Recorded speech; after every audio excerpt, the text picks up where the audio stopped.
Boy ni hao, welcome back to my channel. Welcome back, queens and kings. How you guys doing? Oh my god, it's a beautiful Saturday morning. It's sunny as hell. Okay, not sunny, it's hot. Very humid actually. We can barely see the sky. The air pollution is disgusting. It's disgusting today. We can't even see the clouds. Can't see nothing, sis. All you see are the buildings. But other than that, it's beautiful. You know, we're over the winter. We're over rainy season. We're over it. And we actually try to embrace summer. Yeah. So it's beautiful. I like it. So yeah, anyway, guys, to those who are new to my channel, don't forget to like, comment, and subscribe. Enjoy the queendom, period, sis. Oh my god, I've actually been getting a lot of subscribers lately, and I'm like, I see you queens, I see you kings, I appreciate it. Thank you so much. So anyway, guys, you already saw the title of the video. So what I did is that I actually asked this question on my Instagram stories about 2 weeks back, and I asked people to ask me any question because I have a get to know me video coming up, and people actually did respond. I was quite happy with that, and I'll be responding to the questions right now. So yeah, let's get into it. So the first one says, how do you keep your hair so rich and natural? I did actually upload a video showing you the natural hair products that I've been using ever since I started my natural hair journey. But just to keep it nice and short and sweet, I use Can2 products.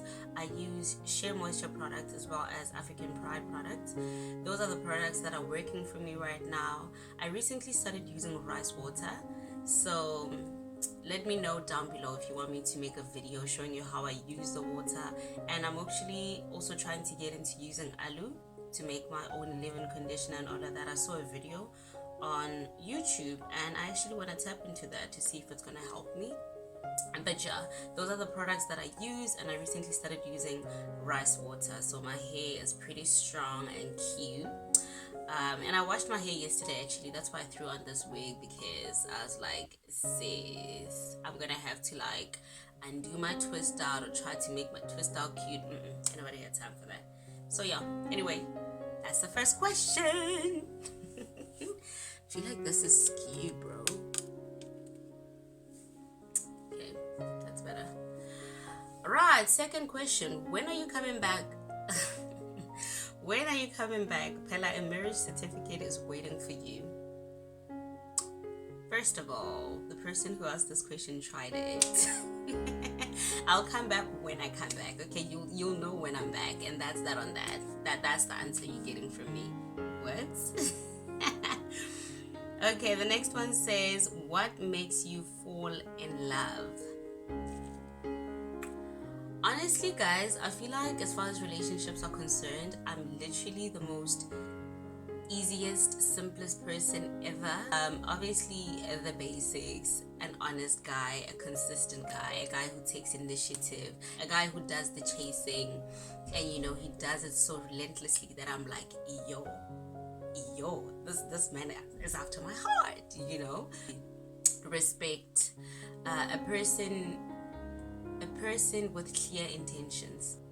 That's what makes me fall in love with a guy. Consistency, clear set intentions are very attractive, and that's what makes me fall in love, which hasn't happened in a while, but anyway, sis.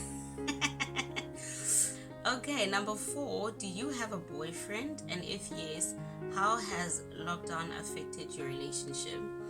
No, I don't have a boyfriend.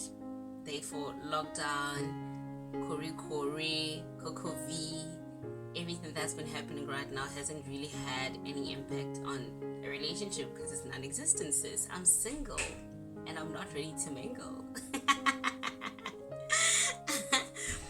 Yo, but guys, I've been seeing a lot of people going through the most. Like, this lockdown, shutdown, it has really pushed people, and I think it's forced people to confront their biggest fears, and people who've probably been avoiding underlying issues in their relationships. They've been forced. Hold on, Miguel, you need to face reality.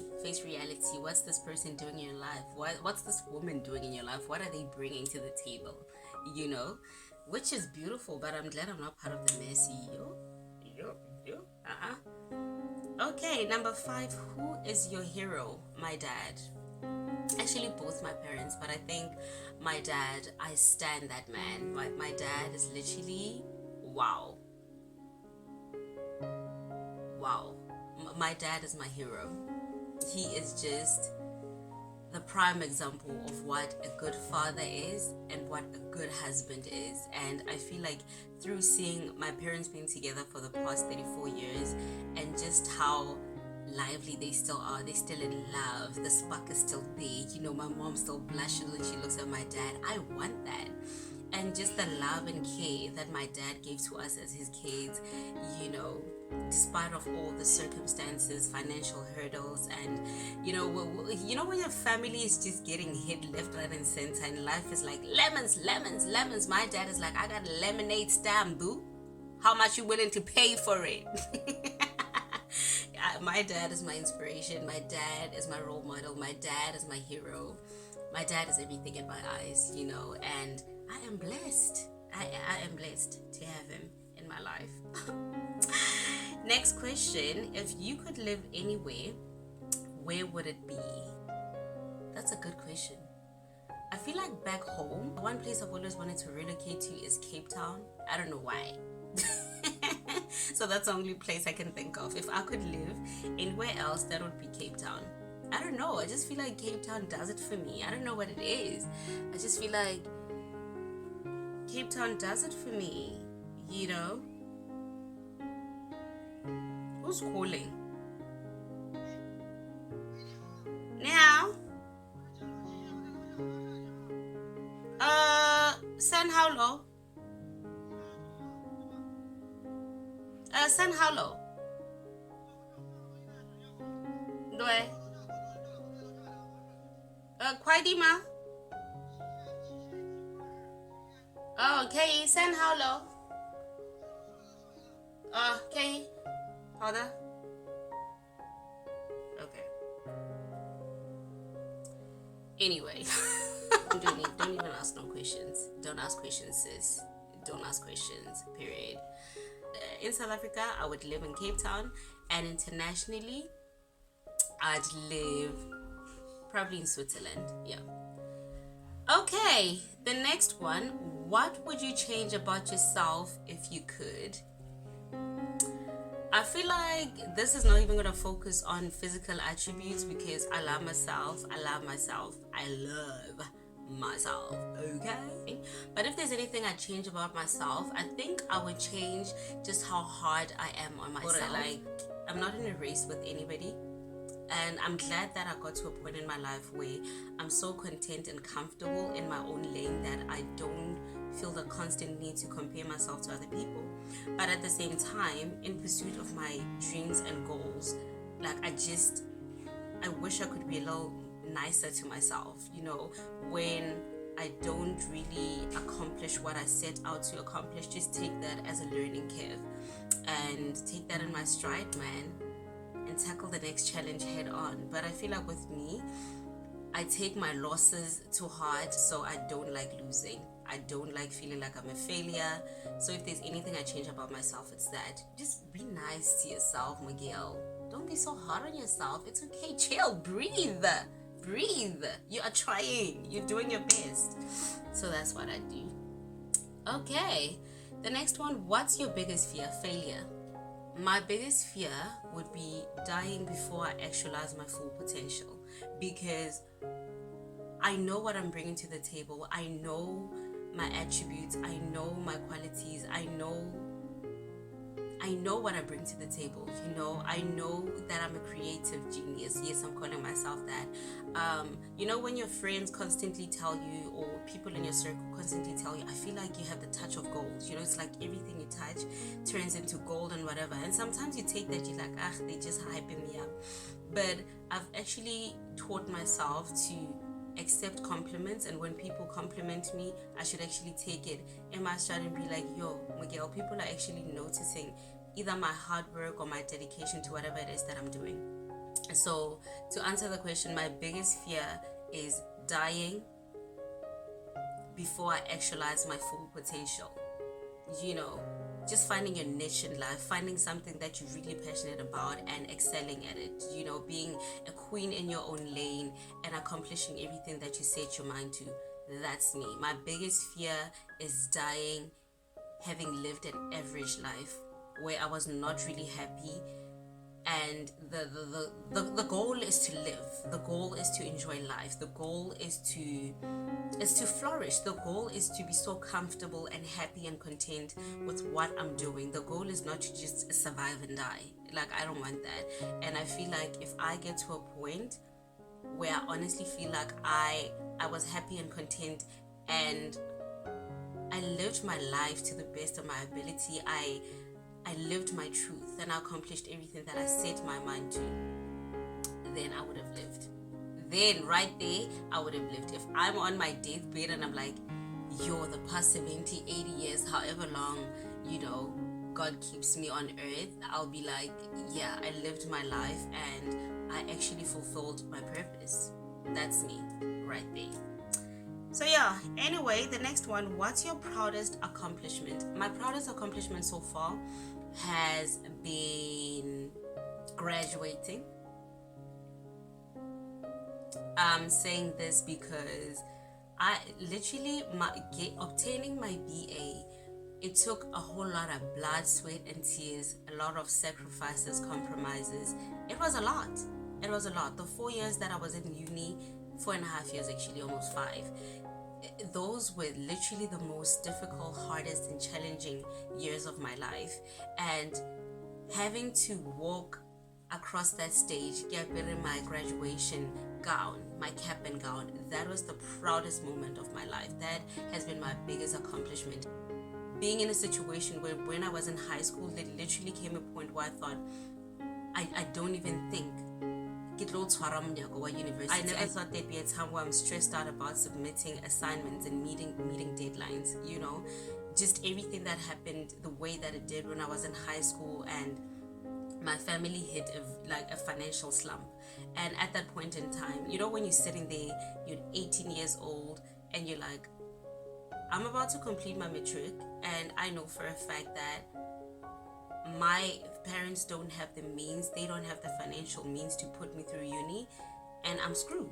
But for me, it was like, I knew that I have so much potential, and it broke my heart, just the possibility of not being able to go to university and obtain my degree.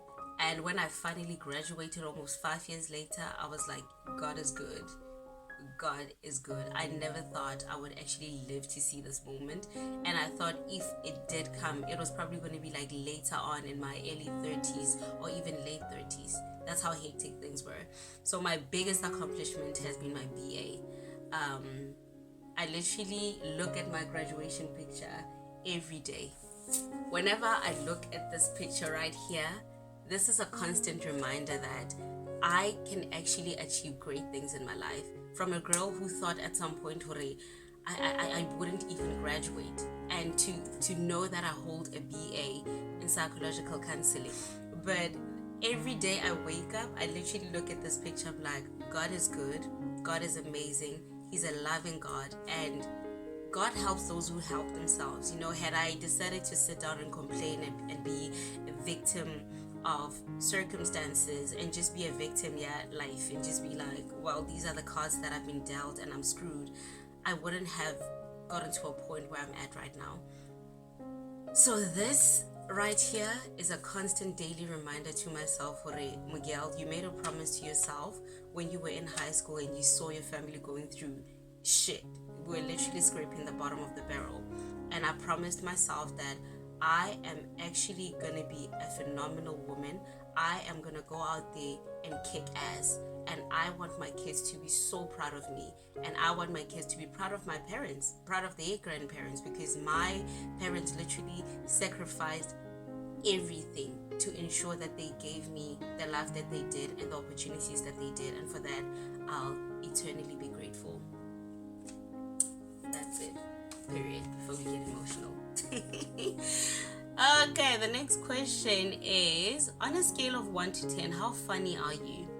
I'm at 10, period, sis. I'm at 10. Come on now. Come on. Is that even a question? Is that even a question? Have you spent time with me? Have you actually watched my videos?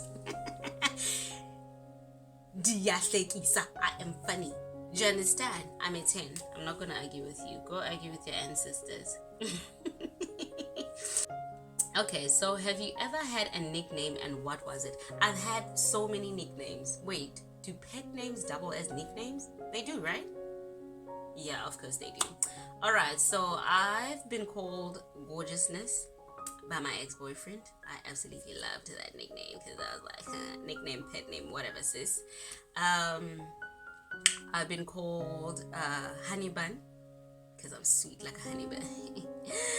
I've also been called Peaches at some point because my friend, no, that was not my friend, my colleague, he said I actually reminded him of Peaches. You know Peaches from Ice Age? I was like, okay, I guess well, thank you. Yeah, those are the only three I can think of: Peaches, Gorgeousness, and Honey Bun. Okay, let's see. What do you like or what? Wait. Do you like or dislike surprises? Why or why not? I'd say I love surprises, but I want them to be in private. That if you are gonna surprise me, people know that I'm an introverted extrovert. Do you understand? I have my moments where I want to be out there, but I have moments where I actually want to keep to myself. And if you wanted to throw a surprise where now all eyes are on me, I'm gonna be mad. Like, I'm just gonna be so mad. I'm actually gonna overlook the fact that there was a lot of planning that went into this whole surprise. Just don't do that. I love surprises, but I think nothing extravagant. If it's gonna be extravagant, make sure it's like just the two of us or it's in private. I can deal with like people looking at me and strangers just gushing like, ah! So listen, whoever's watching this, if you are ever gonna propose, we meet up, we date, we love each other, you propose. Don't try to go my Times Square, don't do it and go in the middle of a freaking, I don't know, food court. Okay, first of all, that's not happening. But you know what I mean? People just go all out and you just drawing all this attention to me. I don't like that. Like, don't do that. Because I feel like out of anxiety and whatever in the moment, I might just walk away. And then imagine if it's like a public proposal. Now you're thinking I'm saying no, but it's not that I'm saying no. I just can't deal with that. Like I can't deal. I can't. So yeah, to answer this question, I do love surprises. I like being surprised, but nothing extravagant. Just keep it, do the bare minimum. I hope that answers the question. Okay, so what are your hobbies? Shopping. Okay, shopping. Shopping, cooking, reading, but definitely I think top of the list is shopping. I love shopping, guys. I actually hate myself for my spending habits because it's just disgusting at this point. I literally give myself a budget monthly and I'm like, okay, Miguel, you can go out and splurge and whatever, but as soon as you hit this point, you should cut it out. And then some months I'm just like going overboard and it's so annoying. It's so annoying. Like, can we grow up? Can you just grow up, sis? Okay. So shopping. My hobbies are shopping, reading, and cooking. I would say traveling, but come on, let's not be those people. You've been to 2 countries. I love traveling, but I do love traveling. Passport gang, and you only have 2 stamps. Come on now, chill. But yeah, I also love traveling. So yeah. Anyway, next question. How would your friends describe you? Needy. I think that's the word. Needy. No, in a good way though. I'm one of those people that I love titles. I love knowing where I stand in your life. I don't like claiming positions and titles in people's lives. Do you understand? So when I say needy, if we are friends, there's certain expectations that come with that. We're best friends, there's certain expectations that come with that. When I say I'm needy, I mean when I need you and I'm crying at midnight because I don't understand something that doesn't make sense to me, you need to be there to talk to me. Do you understand? So I feel like needy is the perfect word to describe me. I'm needy in a sense that if I support my friends, I expect that to be reciprocated. Do you understand? So being in a situation where you're friends with people, but it's like it's one-sided, no ma'am, can't do that. That's why I've cut a lot of people out of my life, because ain't nobody got time for that. If I'm honestly there bending over backwards every day trying to accommodate when I let drama how and everything in your life, and when it's time for you to reciprocate it, it's just like, Miguel, I can give you this hotline and you can call them. They give you counseling over the phone. Goodbye, cut you off. So yeah, I would say needy, but more than that, ride or die. I'm literally with my friends. You mess with them, you mess with me type of thing. That's how my friendships go, so don't try it. And that's on period. Ooh, my hair, what is going on, sis? What is going on? Okay, the next question is, what's the worst gift you have received?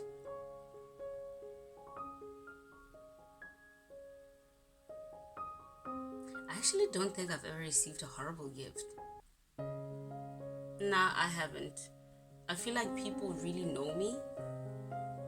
Yeah, my friends really know me. I've never received a nasty gift and had to sit there pretending, laughing it off like I like you because I don't want to hurt your feelings. Have I?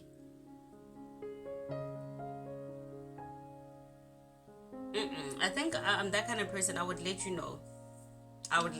So I haven't received a horrible gift or whatever. Okay, next one. How often do you buy clothes? Guys, you need to understand, for people who are in China, they understand we have Taobao, ne? You find the cheapest things on Taobao that are so cute, and you need to make sure you don't convert to rands, because the minute I do that, I'm like, okay, sis, they playing. They want to tell me these earrings, get 60 rand or 100 rands, they play too much. But Taobao is the plug, guys. Taobao is the plug. You literally find everything on Taobao. And to answer the question, I think every week I make sure I get myself like 2 items nyana, only because the things are cheap on Taobao. So yeah, I would say every week I make sure I reserve just 2 items nyana for when I'm really stressed out, and retail therapy does it for me, guys. Retail therapy, period. Anyway, next question. How often Next question, what's the most daring thing you've ever done? Listen, we're not going to talk about roller coasters. We're not going to talk about going hiking. No, listen here. If you come from a very strict household, where your parents tell you, I brought you into this world, I can take you out. Listen here, the most daring thing you'll do is sneaking out to go spend a whole week with your boyfriend. That's the most daring thing I've done. In light of my life and just how strict my parents are, I feel like everything that I've done, that was just adventurous. That was not really daring, I've done the wildest things. But leaving my house under the pretenses of going to a psychology seminar, and I actually went to Durban with my boyfriend, and I was living my best life. That's the most daring thing I've done, because I could not even enjoy my vacation. The whole time I was there, I was like, they're gonna catch on. They are gonna catch on. They're gonna know that I'm lying. And when I came back, I had to do a whole thing where I took out the battery. It's back then. I took the battery out and from my phone, and I was like, oh my god. I walked in looking all stressed out, and I said I dropped my phone in the pool because they were gonna ask for pictures. And that's when I stopped doing that. Guys, you need to be woke. And I set myself up, because normally when I'd go on like girls trips or little vacations, I would come back so hyped and excited, and I'd show my parents pictures. That's before I started jolorizing. And then now when Jolo phase hit me, I was like, I set myself up, because now when I'm going on vacations with my girls, they're expecting me to come back excited, showing them pictures and stuff. So now I had to stop. When I come back from vacation, as far as they're concerned, my vacations have been horrible. And I was living it up. Living it up, boo. Living it up. On vacation with my boo. So, yeah. the most daring thing I've done. People who were brought up in a strict household know what I'm talking about. Because some people's like, oh, I can just pack my bag and leave and go to and tell my parents I'm going to Steven's house, I'm coming back next week. Those things didn't work in my house. Those things did not work in my house. You needed to have a game plan. And I'm so blessed that I had my little sister, because that's a real OG. Guys, my sister used to do the absolute most for me. I'm talking about, when someone realizes Miguel is not really sleeping home on certain days, especially over the weekend. I would leave my house on Friday going to work, and then I tell them we have a stock take. I tell them that we're having a stock take on Miragong, and then I packed my bag. When I knock off, I go to my boyfriend's house. I wake up from his house on Saturday, go to work, and then go back to his house, sleep there the whole weekend. And then on Sunday, I'd leave his place with my bag, go to work, and then from work, I'm going back home. So they'd be thinking, this whole time, I'm just leaving like early in the morning. No, sis, I haven't been home since Friday morning. What are you talking about? I'm living my best life. So that's the most daring thing I did, guys, because I knew for a fact that if my dad caught on, my dad was just gonna beat the crap out of me. I swear. So yeah, that's the most daring thing I've ever done, because living on the edge. If living on the edge was a person, Jimblo. Okay, the next one. What was your first job? My first job was actually a promo job. I was a promo girl. I was doing promotions for ATA. I don't know if you guys remember ATA. ATA was under like Telcom or whatever. And yeah, I did my first like activation for ATA, and that's where I got my first phone. Actually, I had like an HTC, the one that had a little like boliki thingy to scroll up and down. So my first job was being a promo girl, and I was doing promotions, and then from there on it was skincare promotions. From that point, that's where I got into retail. So but my very first job where I got paid for doing something, that's when I was doing activations for ATA, is it ATA, whatever. Okay, and the last one, if you could share a meal with 4 people, living or dead, who would they be? That would be my cousin Mpo, who passed on back in 2016. I miss him so much. Then it would be my grandmothers, both my maternal and paternal grandmother. I'm so blessed that they're still alive. I would definitely share a meal with them. They're literally precious. I love them so much. And then the 4th person would definitely have to be my nephew, Sia. Oh, I love that nigga. I love that little boy. I love Sia so much. He is literally that's my gang. I love him so much. Oh my god, and I miss him. But yeah, anyway, those are the 4 people I would actually have a meal with, both living and dead. Anyway, guys, that brings me to the end of my video. When I sat down, I told myself that I wanted this video to be 30 minutes long. No, 20 minutes long. And look at this, 34 minutes. But it is what it is. I hope you enjoy the video, and I hope you actually know me just a little bit better than what you got from my other videos, sis. Anyway, guys, don't forget to like, comment, and subscribe, and follow me on Instagram, Lydia_MSM, Lydia_MSM. Until the next video, adios. See you guys in my next video. Period.